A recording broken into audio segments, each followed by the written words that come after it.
সাইদ আব্দুল্লাহ, আমরা দেখলাম যে বিএনপি থেকে মনোনয়নের জন্য প্রস্তুতি চলছে।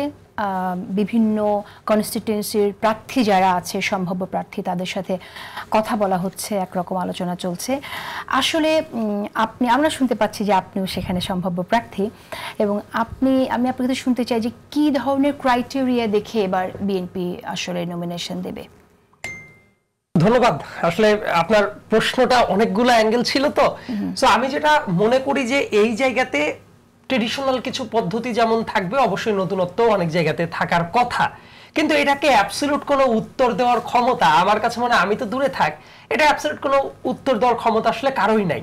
তার কারণ অনেকগুলা কনটেক্সটের পর ভিত্তি করেই কিন্তু এই ডিসিশনগুলো নেওয়া উচিত এবং সেটাই করা হচ্ছে। এখানে বিএনপি অ্যাক্টিং চেয়ারপারসন একটি কথা বলেছেন যে তিনি এবার তাদেরকে গুরুত্ব দেবেন যাদের সাথে আসলে দলের সেই এলাকার লোকজনের বেশি যোগাযোগ আছে, এবং এলাকার লোকজন। এবং আরেকটা ব্যাপার খুব স্পেসিফিক ভাবে বলা আছে, দেখবেন যে তার যদি বিবিসির ইন্টারভিউটা শুনেন, যে শুধুমাত্র নিজ দলের জন্যই না, বরং ওই অত্র এলাকার সাধারণ মানুষের যে পারসেপশন, হয়তো দলের বাইরের কেউ আছেন, তাদের পারসেপশনটা কেমন, কারণ ইলেকশনটা তো জনপ্রতিনিধি নির্বাচনে, একটা দলের তো প্রতিনিধি না।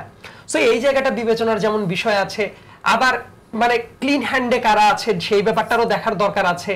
আবার দেখবেন যে নতুন পুরাতনের একটা মিশেলও হতে পারে অনেকগুলো জায়গাতে। অলরেডি দুই একটা জায়গাতে নিশ্চয়ই খুবই যুগান্তকারী দুই একটা ঘটনাও দেখতে পারছেন। এই যেমন দুই একদিন আগেই যদি দেখতে পারেন, দেখবেন মানবাধিকারের জন্য বাংলাদেশে যে কয়জন একেবারে প্রাণপণ লড়ে গেছে শেখ হাসিনার বিরুদ্ধে, এবং একজন নারীদের জন্য বাংলাদেশটা কিন্তু কাজ করাটা অনেক জায়গায় অনেক কঠিন হয়ে যায় টেকনিক্যালি। সেই জায়গাতেও দেখবেন সাজিদা ইসলাম তুলি আপার মতো মানুষ, যে ওই আওয়ামী আমলে তাদের ভিতটাকে নাড়িয়ে দেওয়ার কিন্তু একটা বড় জায়গা ছিল, যে গুমের মতো কাজের তখন আমরা দেখেছি। বিশ্বাস করেন যে শহীদ মিনারের সামনে যখন প্রোগ্রামগুলো হতো, ওই প্রোগ্রামগুলোতে অল্প কয়েকজন মানুষ যেতে পারতো, বা যারা থাকতো আড়ালে আবডালে কথাবার্তা বলতো। এখন তো অনেক লোক হয়, কিন্তু তখন এই ব্যাপারটা অনেক বেশি সহজ ছিল না। এখন যেমন অনেক কথা বলাটা সহজ। আমরা যখন ওই টাইমে এক্সট্রা জুডিশিয়াল কিলিং নিয়ে কথা বলেছি, গুম নিয়ে কথা বলেছি, টাইমটা মেলাইতে গেলে অনেক কিছুই মেলানো যাবে না। দেখবেন এখন অনেকেই অনেক মকারি করে, ইনফ্যাক্ট দুই একজন হোস্ট বা বাইরে থেকে এসে হঠাৎ করে অতিরিক্ত কুলনেস দেখিয়ে এমন ভাবে বলে ফেলে যে একজন সাবেক প্রধানমন্ত্রীর তার ইন্টারভিউ কেন নিতে পারবো না। কিন্তু এইসব ব্যক্তিদের আমরা দেখলে ভালো লাগতো যদি দেখতাম যে ওই আমলে বসে থেকে তারা তখন খালেদা জিয়াকে যদি বলতে পারতেন যে আমাদের সম্মানিত সাবেক প্রধানমন্ত্রী বিরোধী দলের নেত্রীর পর এই ধরনের টর্চার চলছে, এটা কিভাবে ডিল করা যায়।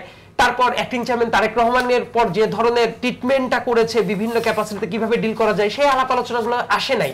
আবার দেখবেন কেউ কেউ আছে, আমি কথাটা বলছি এই পার্সপেক্টিভটা বোঝানোর জন্য, তাইলে বুঝবেন যে আমাদের এই যে ক্রাইটেরিয়ার যে ব্যাপারটা, সিভিল সোসাইটির আলোচনাটা অনেক ক্ষেত্রে আমাদের গ্রাসরুট লেভেলের ইমোশনকে হোল্ড করতে পারে না। দেখবেন খুবই ইন্টারেস্টিং একটা ব্যাপার আছে, একজন খুবই সিনিয়র একজন লয়ার, মানে উনি সবসময় দেখি যে আওয়ামী লীগের কোনো কিছু ঝাঁপায়া পড়েন আর কি। তো উনি জুডিশিয়ারিকে এমন ভাবেই ব্যাশিং করছে যে বাংলাদেশের ইতিহাসে এইটাই খারাপ জুডিশিয়ারি আর কখনোই ছিল না, 12টা না 14টা বেজে গেছে, অমুক তমুক। ঠিক আছে, সরকারের অনেক জায়গায় সমালোচনা আছে, আমরাই তো সমালোচনা করি, কারণ কি, বাট আমাদের সমালোচনার উইংটা কি, আমরা চাই যে আরো বেটার পারফরমেন্স করুক। কিন্তু তাদের কথাবার্তা শুনলে মনে হয় যেন এই সরকারটা হলো শেখ হাসিনা সরকারের চেয়ে বহুগুণ খারাপ। তারা এটা ভুলে যায় মাঝে মাঝে যে শেখ হাসিনার আমলে বাংলাদেশের চিফ জাস্টিসকে অস্ত্রের মুখে দেশ থেকে তাড়ানো হয়েছে। এইটাই অবস্থা বাংলাদেশের জুডিশিয়ারিতে ছিল, কিন্তু তার তুলনায় তো ভালো। কিন্তু দেখেন এই আলাপ আলোচনাগুলো যদি আমরা করি, তাহলে একটা জিনিস আমরা দেখতে পারি যে এই বাংলাদেশে কালচারটা যেমন লাভ দিয়ে হাবিয়া দোজক থেকে জান্নাতুল ফেরদৌস হবে না, ব্যবসায়ীদের খাসলত কি সব ইমিডিয়েটলি অনেক ভালো হয়ে গেছে, প্রশাসনের লোকজনের কি ইমিডিয়েটলি ভালো হয়ে গেছে, ডাক্তার, ইঞ্জিনিয়ার, পুলিশ সবাই কি যার যার মতো কাজ করছে। এখন আপনি একটা বাজারে যাওয়ার পরে দেখবেন ওই বাজারে যে কাঁচামাল বিক্রি করছে সেও যদি আপনাকে একটু 1 টাকা 2 টাকা ঠকাইতে পারে, তার কাছে ভালো মনে হয়। তো এই খাসলত তো রাজনীতিবিদদের ভেতরেও আছে।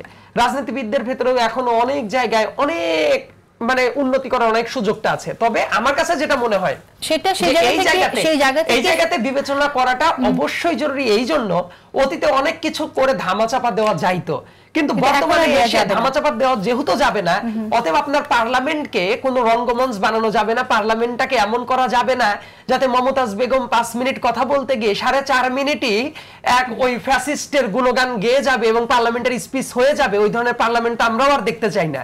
এবং এই জায়গাতে মানুষের কর্মসংস্থানের সংকট আছে, স্বাস্থ্য ব্যবস্থার কিভাবে উন্নতি উন্নতি করা যায় সেটা দেখতে হবে, চিকিৎসা ব্যবস্থা বাংলাদেশ মানে শিক্ষা ব্যবস্থা কিভাবে উন্নতি করা যায় সেটা দেখতে হবে, তারপর ইয়াং যে বিশাল জনগোষ্ঠী আছে কিভাবে আগানো যায় সেটাও দেখা উচিত। এটা করতে হবে, কিন্তু আপনি নিজে কতটুকু আসলে নিশ্চিত যে কাজটা ঠিকভাবে করা যাবে এবং যোগ্য আমি মনে করি সেই প্রার্থী বাছাই করতে পারবে, সেই চেষ্টাটা চলছে এবং অনেক জায়গায় অনেক যোগ্য প্রার্থীও সিলেকশন করা হচ্ছে। তবে আমি এই জায়গায় বসে আপনি বলবো না যে ইয়েস 100% সবকিছু একেবারে A1 হবে, সেই আশাটা করাটা অনুচিত। এই জন্য কারণ বাংলাদেশের অন্যান্য সেক্টর মানুষ নিয়েই তো রাজনীতি, ঠিক না? আমাদের হাতের 5টা আঙ্গুল কি সমান? সমান না। আমাদের প্রত্যেকের ফ্যামিলি নিয়ে যদি আমরা রিড করি, আমরা তো সবাইকে বলতে পারবো না যে সবাই ফেরেশতা। সো রাজনীতির ভেতরেও অনেক আপ ডাউন আছে, কিন্তু এই ব্যাপারটাকে কাটিয়ে তোলার জন্য শুধু মুখে মুখে অনেক কিছু বললেই তো হয় না। মুখে মুখে ধরুন আপনি বললেন এই রকম হয়ে যাবে অমুক তমক, এই ধরনের অনেক আকাশ কুসুম চিন্তা ভাবনা না করে আমি যেটা পার্সোনালি ফিল করছি যে অনেক জায়গায় সেই পরিবর্তনটা খুব সিরিয়াস লেভেলে প্ল্যান করা হচ্ছে এবং সব জায়গায় না হলে অনেক জায়গায় প্ল্যান করা হচ্ছে, যাতে মানুষের কাছে অ্যাকাউন্টেবিলিটিটা জনপ্রতিনিধিদের থাকে।